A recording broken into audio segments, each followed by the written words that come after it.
Hey, I'm Cable. Welcome to this week's video. Thanks for tuning in. Today I want to talk to you about my 5x25 model for marketing. I think most people these days have forgot what marketing is. It seems like people assume that marketing is putting up a bunch of Facebook ads and sitting there waiting and hoping for customers.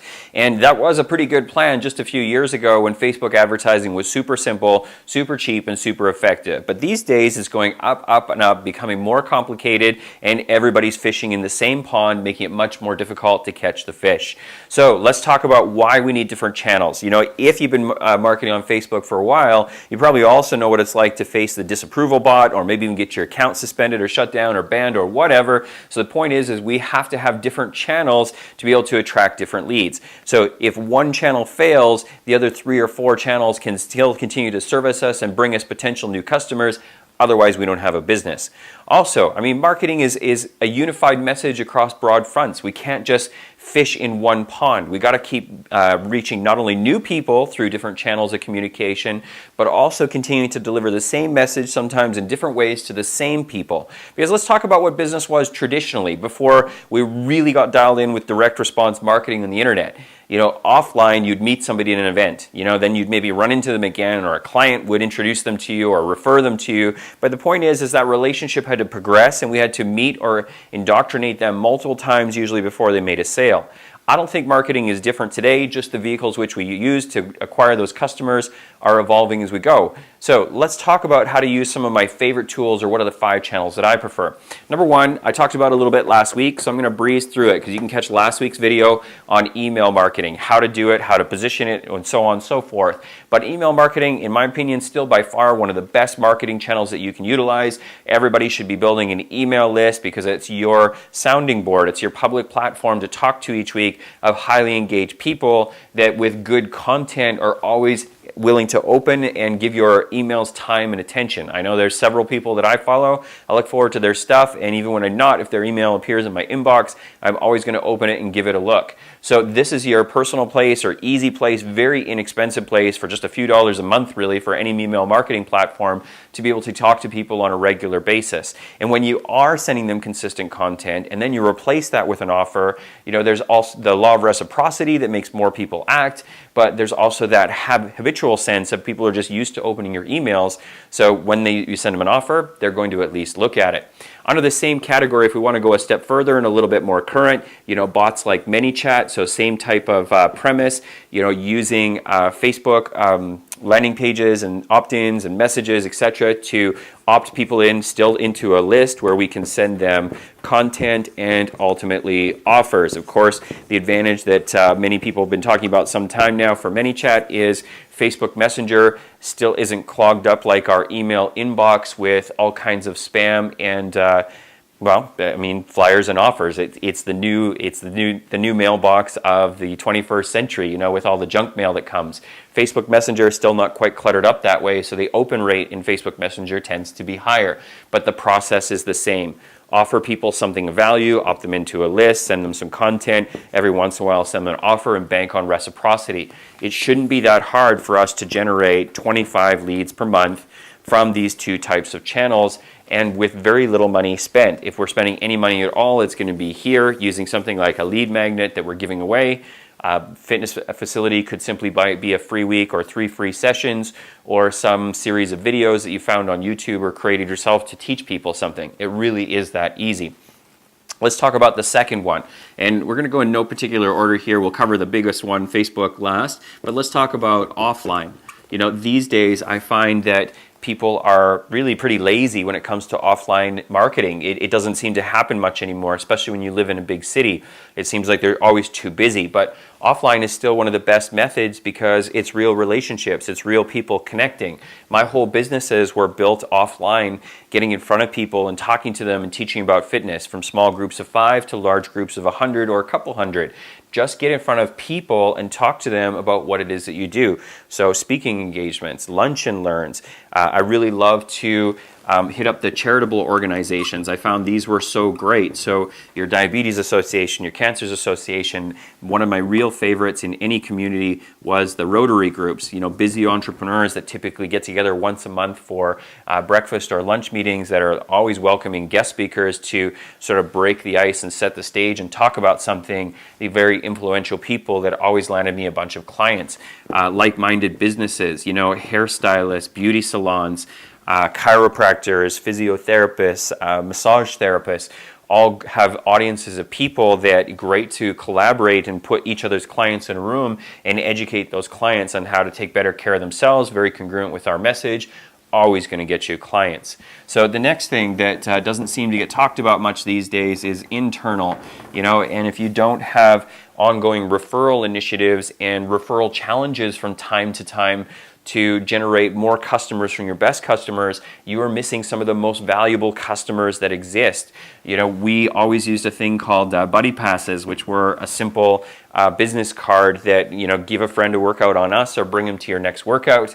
And we would hand out hundreds of these per month. We would have point-based initiatives based around the buddy passes, where for a couple of weeks in a row, people bringing their friends in would earn points for the buddy passes.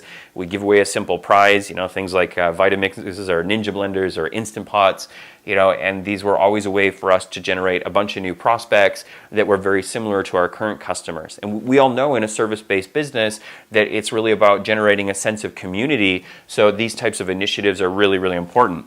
Another real popular promotion that we did was called I Nominate, where for a short period of time, we would be willing to give certain people 2 weeks and even sometimes as much as 3 weeks of our free group training. But the only way that they could access this is if they were nominated by a current member, right? So it became like the country club mentality. It was an honor to be able to give people this stuff.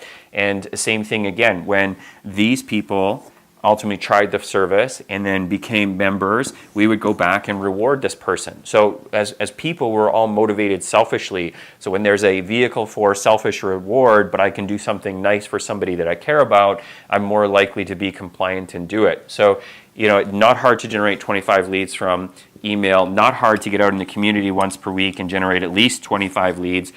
You're also going to get massive synergy in terms of building your brand recognition in your community. So I think this one is critically important and highly underutilized.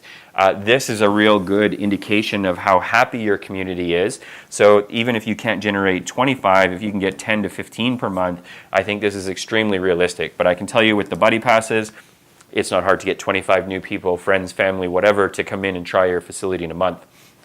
Let's talk about another one, which of course is, what am I missing here? Email, offline. Oh yes, okay. This one gets a little bit of hate sometimes in today's world, but especially if you are a fitness facility that's trying hard to grow right now, I love deal sites like Groupon for fitness professionals that are just trying to scale up and ramp up, because this is one of the only places in the world where will advertise for me, they will pay for the ads for me, they will drive traffic to the listing for me, they will create the offer, they will service the payment, and they will send me a few bucks on top of that.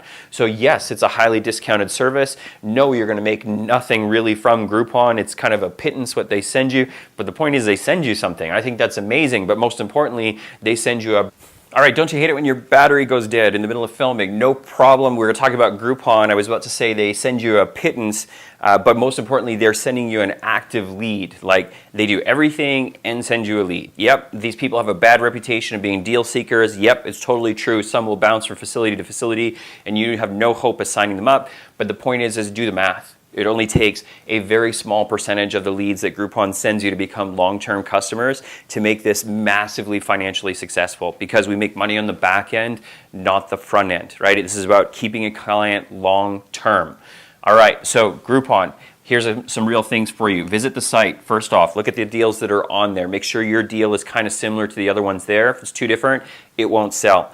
don't let Groupon wrap you up into long deals. So ideally, I love them to be 4 weeks or less, and I always like to have 2 offers. Longer, shorter, I find when I have 2 offers together, it always makes them sell better. Here's the big one, depending on the size of your marketplace. So if you are in a major city, you want to make sure that your offer is selling at least 80 sales per month. In fact, you can set a threshold, so when it reaches 80, it shuts down, which will sometimes make it sell better because, of course, it disappears, and it's only available for a limited quantity from month after month. So why 80 sales for me? Because I just know that about 35% of them or 40% of them will activate typically in the first 30 days, which gets us that 25 or 30 leads of people contacting you that will actually step foot in your facility. Groupon, the close rate will be lower than some of your other lead sources for sure, but typically 30 to 40%, right? So even do the math on that. Let's be conservative. Let's say only 20% of those 80 vouchers shows up. Not only are you going to get 50% of whatever the vouchers were, so there's some money, you're going to get 50% of the money to service approximately 16 people. Let's even for worst case scenario, if it was 32, it will still be worth it from the low dollars that you get, but that's not really what we're talking about. So we have 16 people that we're serving, so within our facility, and let's say that only even 25% of those sign up. So 16 people come in, only 4 people end up long-term customers. You know, in many facilities, average price point between $150 to $200. That's $600 to $800 a month in reoccurring revenue for 4 good customers. You know, that's $7,000 to $10,000 a year. You know, from that 1 month of Groupon. So, like, if you don't think Groupon is worth it, I think you're crazy. So 4 sources so far: 25, 25, 25, roughly 100 leads a month right there. And then, of course, let's talk about the granddaddy of them all, which is Facebook. You know, and Facebook, when done right, can generate probably 100 leads a month on its own.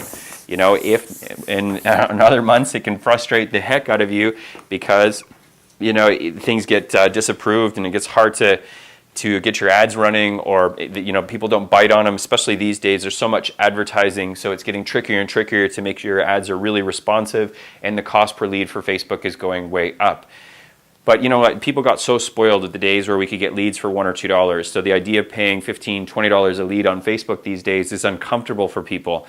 But as I just showed you, like with Groupon as an example, or even if we use Facebook at $25 a lead, you know, you spend $25, and maybe that's even to give them a free week, right? And if we can get half of those people to show up, so if we had 10 and 5 show up, if you can even close 2 of those, you know, using the same math as before, that'll be somewhere between $300 and $400 a month in ongoing revenue, or a few $1,000s a year for this person to stay a year. So it's like, even at paying this high price, which is still very high based on when I'm filming this video, for a Facebook lead, you know, these things totally pay for themselves. So don't be intimidated by this. But Facebook, you know, the biggest granddaddy of them all, we always love to use a premium offer and a low-priced offer. So we have a very broad spectrum of the customer base that's going to pay attention to our offers. You find out some details of that in some of my other videos, or on this channel, or join my email list. I'm going to teach you all of that. All those things are there. So easily to get 25, 50, maybe even 100 leads per month from Facebook. So if you're doing the math, we're now talking 150 to 200 leads per month in any major city. You know, you think, well, maybe my city's too small. We were doing this nonstop in my hometown of Red Deer here, roughly now about 100,000 people. When I first opened our studio, it was around 75,000. So you don't need to live in a massive city to put all of these things to work and make it work this well for you. Going the extra mile, if we were to add a 6th channel, and the reason I guess I talk about this last is because this typically would encompass all the other channels as we use to market it, but using a 6-week challenge. I mean, especially for all of us in the fitness industry, you know, this is a social proof factory. You know, that's why I love 6-week challenges in that regard, is that people can, or if you're old school like me, I actually even would prefer 8 or 12-week challenges. Just the 6 is becoming so popular, it's getting harder to get people to bite on a longer challenge. It's a long commitment these days, but social proof factory, right? Give these people gold. Yeah, charge for it. Charge a premium price for your 6-week challenge. Leads will be expensive, but when they sign up, really take good care of them, and you have strong before and afters, tons of social proof. I love using an evergreen format of the 6-week challenge, and here's why, right? There's all kinds, especially as I'm filming this video, this offer is really popular in the marketplace, you know, for a variety of reasons. But the real reason that I love it is the social proof that we're talking about. If we have it in evergreen where people can start any day of the week, in theory, we get to a point where 1, 2, or 3 times per week, we have people finishing that can give us credibility and social proof for our business. And nothing speaks louder in today's marketplace. There's nothing you and I can say that would outperform the words of one of your clients saying how much that helped them. So guys, I don't know if you've been following along. This video wasn't really meant to teach you how to do it as much to open your mind that it's like, stop focusing just on Facebook. That's not the way that you're going to grow a sustainable or scalable business. You have to be active in these other channels. You have to position your resources so that you can make use of these other channels. And not only the leads that you're going to get, but the synergism that will develop between these channels is what will carry your business forward. All right, I think I've talked about enough about the lead channel. It's just not that hard to get 100 leads per month. But if you're still struggling and need help, get on my mailing list, go to my blog, make sure you subscribe to this channel, and even reach out to me directly. I would love to help you grow your business. This is the fun and easy part. All right, I'm Cable. I'm out of here for this week. Please don't forget to subscribe, and let's talk again next week.